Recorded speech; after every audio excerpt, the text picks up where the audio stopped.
多くの読者が理解できていない漫画の肝心な部分。すごく面白いのに肝心な部分が理解できない漫画ってある？私は嘘食い。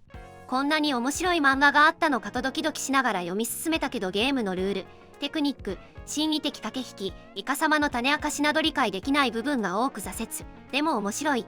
理解を諦めて雰囲気だけ味わってる。ドティ編は難しかったね。エアポーカー編は本当面白くて今でも時々読んでる。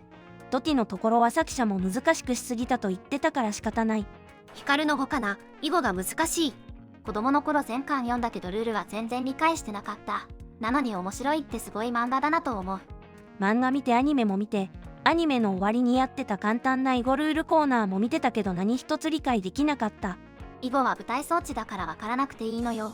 セインとセイヤはなんで戦ってるのかわからない。ワロタ。アテナのためだ。理由は運命なんだよね。アテナに忠誠を誓う理由は特になさそうだし、アテナも洗脳はしてなさそうだし。コナンのトリックかな。理解できなくてもストーリーはわかるからいいけど。コナンはもうストーリーを追う感じになったわ。トリックの整合性が取れてないことがあっても気づかない。呪術廻戦のいろんなルール。渋谷事変までは面白かったけど死滅回遊はルールが謎すぎて全くわからなかった。私も死滅回遊編でルールが複雑で脱落した。バトル漫画のお約束のトーナメント戦って分かりやすくて面白く応援しやすいからなんだと納得した。渋谷事変までは編集さんと相談しながら書いてたけど死滅回遊編からは作者の自由に書いてたんだって。やっぱりプロの編集さんの目線は大事だなって。自己満の富樫風だったね。ワンピースはエース死んでから何もわからない。わかる。そのあたりまではかろうじてついていけたけど今は新刊買っても登場人物が思い出せない中で読んでる。不滅のあなたへ。未来編でもう何が何だか。アニメ似てるけど離脱した。ついていけなくて寝てしまう。私は現世編から怪しかった。でもなんとか未来編最後まで読んだよ。ラスト良かった。漫画じゃないけどもののけ姫。結局争いってどうなったの？森と村で離れて生きるで解決したの？私も最初そうだったけど見れば見るほど理解できたよ。名作だよこれは。トトロや千と千尋は画だけで楽しめたけどこれは長いって感想しか出てこなかった。ビースターズ、なんか結局何も問題解決してないよね。なのになんで2人はくっついたの？まあエヴァかな。全てがわからん。エヴァは世界観や設定を理解するものではなくそれらはただの舞台装置で、本質は思春期の少年少女の葛藤を書いた物語って認識でいる。エヴァはわからないが正解なんだよ。あとは自分で勝手に考察してね。公式はこれで終わるからって感じなんだよ。漫画は割と綺麗に終わったって本当。北斗の拳のユリアの立ち位置。ガチムチの男同士で戦ってのし上がる世界なのになんで戦えない女が、なんとの章、なのか。進撃の巨人は最後の方何が何だかわかんなくなった。ストーリー自体はちゃんと読めばちゃんとわかるんだけどミカサとシソユミルちゃん周りの設定がよくわからん。9つの巨人あたりから疲れたのはある。それは早くない？私は座標の下りがあんまり分かってない。というかそんな便利なものがあるならもっといろいろうまくいってた気がする。少女革命ウテナもだんだん全てがわからなくなったな。とりあえず黒人の女の子をめぐって争ってるなくらいの理解力しかない。大人になって内容を振り返ってみたら、自分を傷つける幸せになれない恋にしがみつかなくていいって内容かなと思った。若い頃って尽くす自分に酔ってたりするよね。ああいうのからの脱却して大人になるというか、ここ数年だとアスカノのユアティアの人気もそういうのへの憧れかなって思う。アスカノの作者が少女革命ウテナの影響を受けてるってファンミーティングで言ってた。嘘食いと似たような理由でライアーゲーム。文字が多すぎる締めが滑る。ドラマは人物の反応とか要点説明で分かりやすかったけど漫画はもう展開でなんとなく判断するしかなかったな。わかる。理解できないままそうなんだで毎回終わる。もう少し理解できたら最後まで読めたかな。宝石の国。これは本当にわからん。主人公って話打ち明けるほどひどいことしたのって感じが。そもそも誰が何の宝石なのか名前呼ばないとわからない。キャラが見分けられないし何が起こってるのかも世界観もよくわからなかった。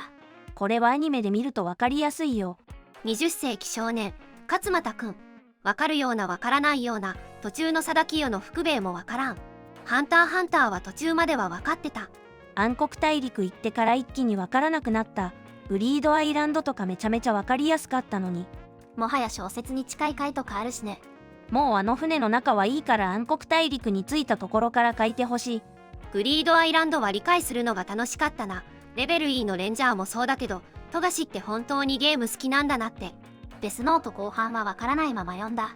私もかな、肝心なとこ。やるじゃんってごまかして読んでた。アキラ、ありゃストーリーは神田絵図当時としては最新鋭だった映像技術をめでりゃえんか。原作読まないとわからないかな。結局、アキラって何だったのかよくわからんかった。鬼滅の刃、世間では人気あるのにしょっぱなから脱落してしもた。鬼滅は逐一セリフで超丁寧に説明してくれるからわかりやすいけどな。結界戦線、2巻くらいからもう何が起きているのか理解できなかった。結界戦線は戦闘描写がすごくわかりにくい。このコマって何してんのが多いので大体をセリフで把握して感覚で読んでる。モンスター、満喫に通って読破したけどなんじゃこりゃって感じだった。ネットで見たら浦沢直樹は文学だとか浦沢直樹に外れはないとか絶賛されていて余計理解できなくなった。モンスターって読み返して理解を深める作品の分類だと思う。1回だと理解しきれない。アニメ見ればいいよ。わかりやすかった。原作のセーラームーン。原作読んでたけど結局最後の報道なってるのかよくわからなかった。うさぎはマモちゃんや仲間たちと再会できたことは分かったけど、スターライツ&下級プリンセスがどうなったか、ラストのベッドシーンと結婚式は何年もか、中途半端な印象があるね。ベルセルク。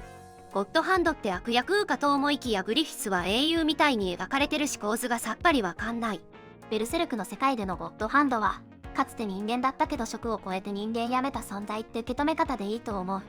グリフィスが再びガッツたちの同じ世界に現れた時に、受肉ってタイトルだったでしょう。悪役かどうかは関わる人たちの立場によっても変わる。自分にとって都合が悪ければ悪役、都合が良ければ正義の存在なんだよ。ガッツには憎い存在だけど姫様たちミッドランドの人たちには頼れる存在。ジョジョかな、4部ぐらいまでは分かりやすかったけどどんどん難解になっていって何してるか分からん。一順語の世界って何って思った。わかる人いるの？人類が始まりから滅びるまでの歴史を繰り返しているって前提だわね。それより6部ボスのこの世界なら皆不幸にならないって理屈が全然わからない。みんな一順前の世界の記憶が残っててどんなことが起こるか分かってれば不幸にならないって理屈だよね。でもそれ幸せか？ジャンケットバンク、ルールが全然ピンとこない。これ、読み終わったとこめ欄見ると結構みんなルール分かってて驚く。ジャンケットバンクはマフツフレンズ会を見るために見てるわ。最近のワールドトリガー、トリオン兵作ってユニットの能力値がとかもさっぱりわからない。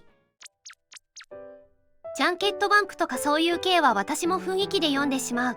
でも面白いんですよ。あのゲームのルールを破綻せずに考えられる漫画家さんとそれを確認して棒出してる編集さんの頭ってすごい。実は掲載時とこんなに変わってた。単行本で過失修正されていた箇所をまとめた動画おすすめです。